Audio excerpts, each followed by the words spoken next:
Hello everyone, good morning. कैसे हैं आप सब? Welcome back wifi study with Nandini. Discuss करेंगे 19th और 20th फेब के करंट अफेयर और साथ में रिवीजन करेंगे 18th फेब को जो कुछ हमने पढ़ा।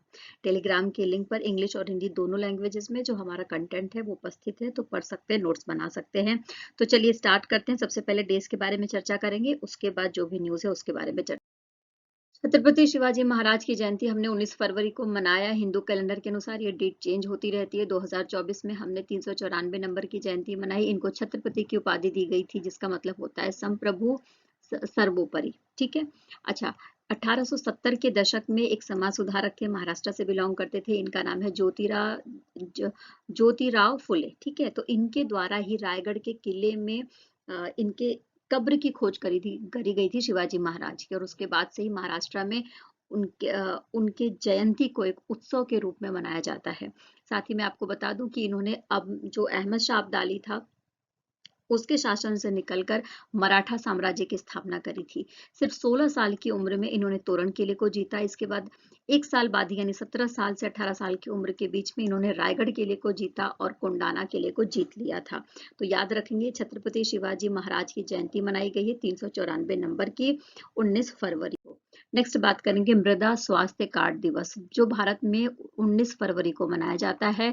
2015 से ये दिन हम मना रहे हैं, क्योंकि 2015 में प्रधानमंत्री नरेंद्र मोदी जी के द्वारा राजस्थान का जो सूरतगढ़ है वहां से मृदा स्वास्थ्य कार्ड की शुरुआत करी गई थी। अब ये क्या होता है, 19 फरवरी के दिन ही शुरुआत करी गई थी, इसीलिए मृदा स्वास्थ्य कार्ड दिवस 19 फरवरी को मनाया जाता है। इस कार्ड के माध्यम से जो किसान है वो मिट्टी में उर्वरकों की मात्रा के बारे में जानकारी प्राप्त कर सकता है, और जिस चीज की कमी है, जिस पोषक तत्व की कमी है, उसको इंक्लूड कर सकता है अपनी मिट्टी में। तो इस बात को जरूर ध्यान में रख लेंगे। आइए नेक्स्ट बात कर लेते हैं। विश्व सामाजिक न्याय दिवस यानी वर्ल्ड सोशल जस्टिस डे कब मनाया जाता है? तो 20 फरवरी को मनाया जाता है। 2024 में इसकी थीम क्या है? तो अंतराल पाटना और गठबंधन बनाना इसकी थीम है। इस बात को ध्यान में रख लेंगे। सामाजिक समरसता, सामाजिक सद्भाव, अन्याय को दूर करने के लिए, सामाजिक बहिष्कार को दूर करने के लिए विश्व सामाजिक न्याय दिवस मनाया जाता है। क्लियर? आइए नेक्स्ट बात कर लेते हैं। गुलजार और जगत गुरु राम भद्राचार्य को किस वर्ष का ज्ञानपीठ पुरस्कार दिया जा रहा है? गुलजार, जिनको हम जानते हैं, उर्दू और हिंदी के शायर, बहुत से गीत, गाने, गजलें इनके द्वारा लिखी गई। और राम भद्राचार्य हिंदू धर्म से संबंधित एक धार्मिक गुरु हैं ये। इनको 2023 के लिए ज्ञानपीठ पुरस्कार दिया जाएगा, इसकी घोषणा कर दी गई है। ओके, याद रख लेंगे इस बात को। और साथ ही जो राम भद्राचार्य जी हैं वो मध्य प्रदेश में तुलसी मठ के संस्थापक भी हैं, और इन्होंने हिंदू धर्म से संबंधित जो कहानियां हैं, जो हिंदू धर्म से संबंधित जो बातें हैं, वो काफी लंबे समय तक लोगों को बताते आए हैं, और उनके शिक्षा और साहित्य में काम करने की वजह से ही इनको ये पुरस्कार दिया जा रहा है। तो याद रख लेंगे। बॉलीवुड हस्ती हैं गुलजार जी, और संस्कृत विद्वान और आध्यात्मिक नेता हैं जगत गुरु राम भद्राचार्य जी, जिनको ज्ञान पुरस्कार दिया जा रहा है। दुनिया का पहला लकड़ी का सैटेलाइट है भाई, याद रख लेना, बहुत इंपॉर्टेंट क्वेश्चन है। दुनिया का पहला लकड़ी का सैटेलाइट लॉन्च किया जाएगा, और ये काम कौन कर रहा है? तो नासा इसमें जरूर होगी, जैसा कि आप सबको पता ही है।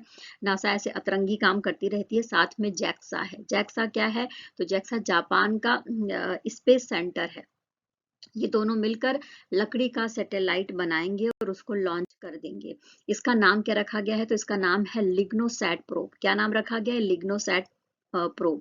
देखो, क्योटो विश्वविद्यालय के वैज्ञानिकों के द्वारा सुमितोमो वानिकी के साथ साझेदारी से विकसित किया जाएगा इसको। और इसमें जिस पेड़ की लकड़ी का प्रयोग किया जाएगा, उस पेड़ का नाम क्या है? तो मैग्नोलिया।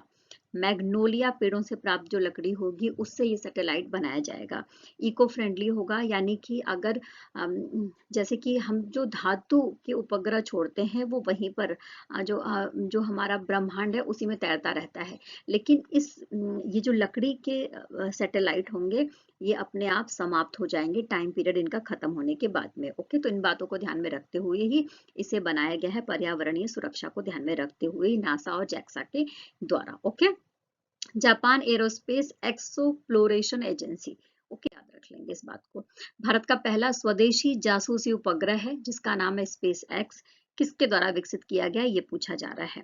पहला स्वदेशी जासूसी उपग्रह है जिसको लॉन्च किया जाएगा और इसका नाम भी रख दिया गया है स्पेस एक्स। और इसको जिस कंपनी के द्वारा विकसित किया जाएगा उस कंपनी का नाम क्या है, तो टसल। इसको याद रख लेंगे, TASL, टसल के द्वारा ये विकसित किया जाएगा, इस बात को समझ लेंगे।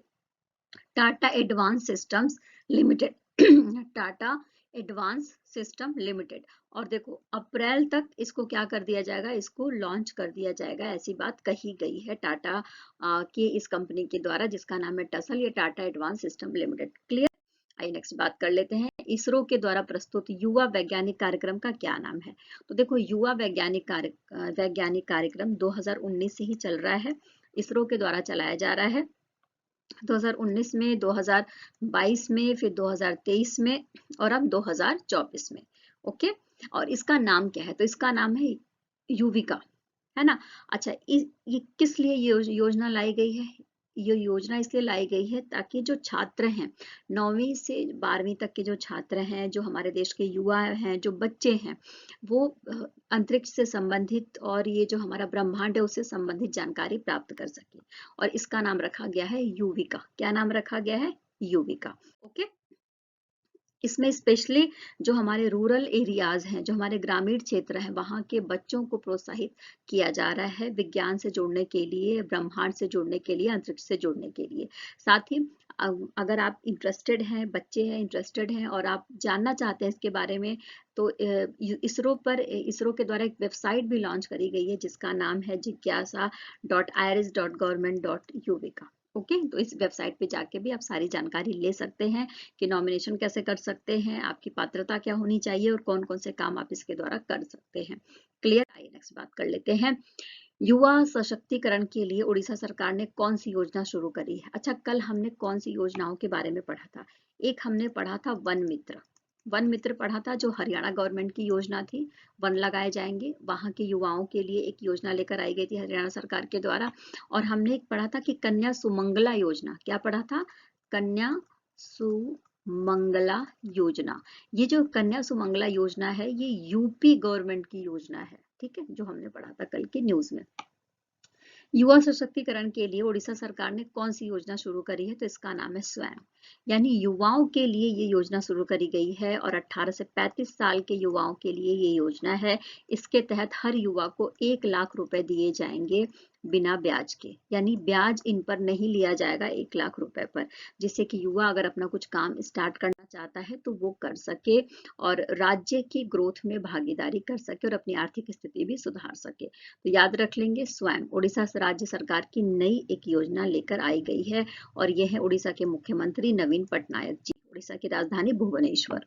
हेनेल पासपोर्ट इंडेक्स 2024 पासपोर्ट से रिलेटेड सबसे जो इम्पोर्टेंट इंडेक्स रिलीज करता है वो है हेनेल पासपोर्ट इंडेक्स। ओके। तो हेनेल पासपोर्ट इंडेक्स 2024 में दुनिया के सबसे शक्तिशाली पासपोर्ट किस देश का है, तो दुनिया का सबसे शक्तिशाली जो पासपोर्ट है वो है फ्रांस का, और ये हेनेल पासपोर्ट इंडेक्स 2024 में बताया गया है। इसके तहत ये बताया गया कि बिना वीजा के जो फ्रांस के व्यक्ति हैं वो बिना वीजा के 194 देशों में विचरण कर सकते हैं। साथ में ही जर्मनी, इटली, जापान, सिंगापुर और स्पेन के जो पासपोर्ट हैं वो भी नंबर फर्स्ट पे हैं, क्योंकि ये इन देशों के पासपोर्ट के इन देशों के जो नागरिक हैं वो भी बिना पासपोर्ट के, बिना वीजा के 194 देशों में क्या कर सकते हैं, भ्रमण कर सकते हैं। भारत की स्थिति 85 नंबर पर है, भारत की स्थिति में गिरावट आई है। साथ में मालदीव की स्थिति 58 नंबर पर है और चीन की स्थिति में थोड़ा सुधार हुआ है। चीन की स्थिति में क्या सुधार हुआ है, वो 64वें नंबर पर आ गई है, तो इस बात को समझ लेंगे। नेक्स्ट बात कर लेते हैं, आईसीसीआई बैंक के गैर कार्यकारी अंशकालिक अध्यक्ष यानी कि non executive part time chairman के बारे में बात हो रही है, जो आईसीसीआई बैंक से बिलोंग करते हैं और इनको non executive part time chairman बना दिया गया है। ये जो है 16 फेब 2029 तक काम करने वाले हैं इस पद पर रहते हुए। प्रदीप कुमार सिन्हा इनका नाम है, इनको देख लीजिए स्क्रीन पर। साथ ही इन्होंने किसकी जगह ली है, तो इन्होंने श्री GC चतुर्वेदी की जगह ली है।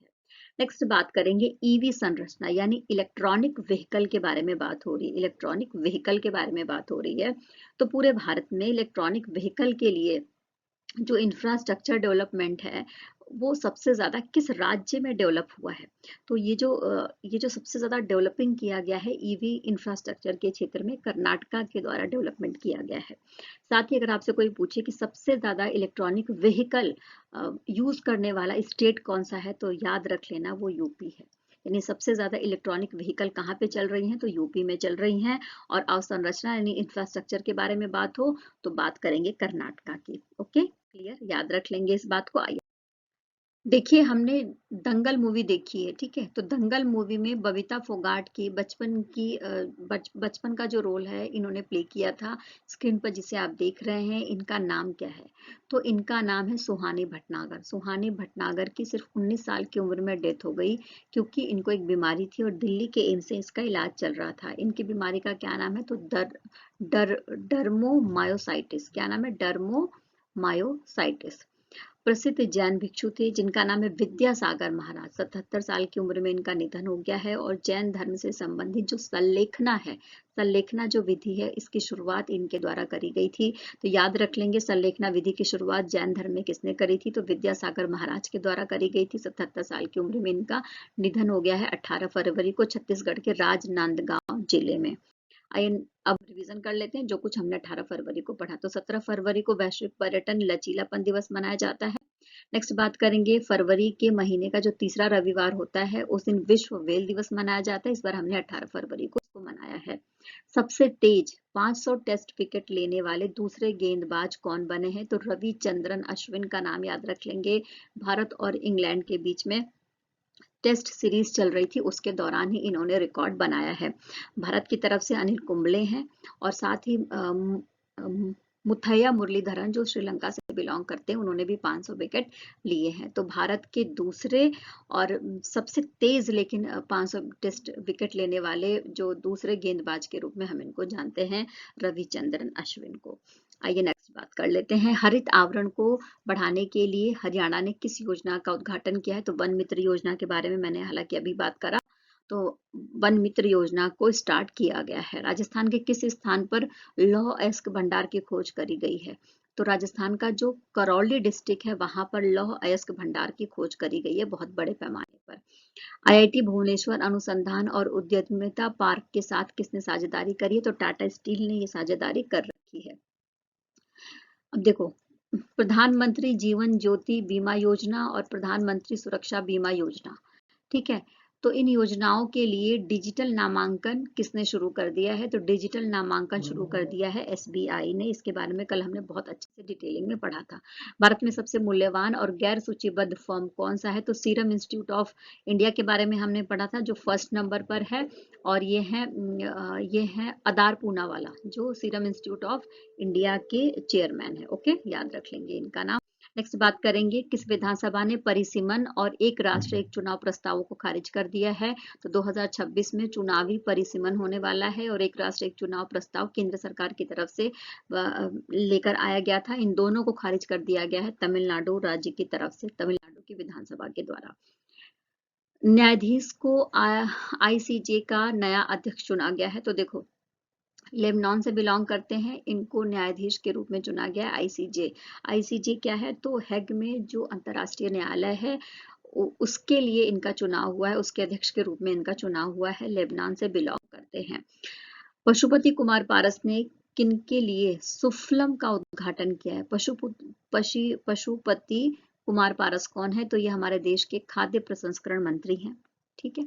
इनके द्वारा एक योजना शुरू करी गई है सुफलम। क्या योजना का नाम है? सुफलम। और ये किसके लिए इन्होंने स्टार्ट किया है? तो खाद्य उद्यमियों के लिए स्टार्ट की गई योजना है। किस देश ने अपने यहाँ समलैंगिक विवाह को वैध घोषित कर दिया है? देखो, यहाँ पर समलैंगिक विवाह तो होगा ही, साथ में ही जो समलैंगिक जोड़ा है वो बच्चे भी रख सकता है, यानी बच्चे का लालन पालन भी कर सकता है। और ये किस देश, एक ईसाई धर्म से संबंधित देश है जिसका नाम है ग्रीस। तो ग्रीस में इसको क्या कर दिया गया है? वैध घोषित कर दिया गया है। ओडिशा में किस स्थान पर बागची श्री शंकरा कैंसर केंद्र का उद्घाटन किया गया है? तो बागची श्री शंकरा कैंसर केंद्र का उद्घाटन किया गया है उड़ीसा में, उड़ीसा के भुवनेश्वर में। ओके, विश्व बैंक सहायता प्राप्त कार्यक्रम इंस्पायर्स कहाँ लॉन्च किया गया है? तो देखो, इंस्पायर्स विश्व बैंक सहायता प्राप्त कार्यक्रम है, इसको लॉन्च किया गया है सिक्किम में। कहाँ पर लॉन्च किया गया है? सिक्किम में। और साथ ही सिक्किम के जो मुख्यमंत्री हैं वो कौन है? तो प्रेम तमांग। कौन है? प्रेम तमांग यहाँ के मुख्यमंत्री हैं, इनका नाम याद रख लेंगे। क्वाड बिल पारित किया गया है किस देश में? तो अमेरिका में क्वाड बिल पारित किया गया है। क्वाड में कितने देश हैं? क्वाड में 4 देश हैं, जिसमें अमेरिका है, ऑस्ट्रेलिया है, इंडिया है और जापान है। ओके, तो याद रख लेंगे इस बात को। इस सेशन में इतना ही। आयोग के सारे क्वेश्चन आपने बहुत अच्छे से समझ लिए होंगे। फिर कल मिलेंगे। Take care, bye bye. खूब खुश रहना है, मेहनत करते रहना है, जीवन में आगे बढ़ते रहना है। Bye bye, take care.